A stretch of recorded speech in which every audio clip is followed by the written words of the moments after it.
Hello.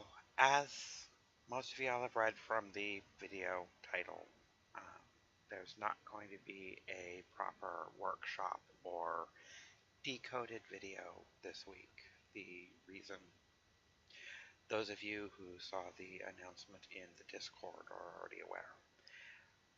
I had to put my cat into the emergency care for the vet late this week, and she died there.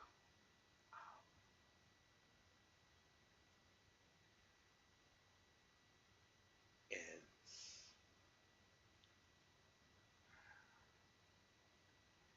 I'm going to try to be back on track for next week, but hopefully you all can excuse me this week. I'm just dealing with things.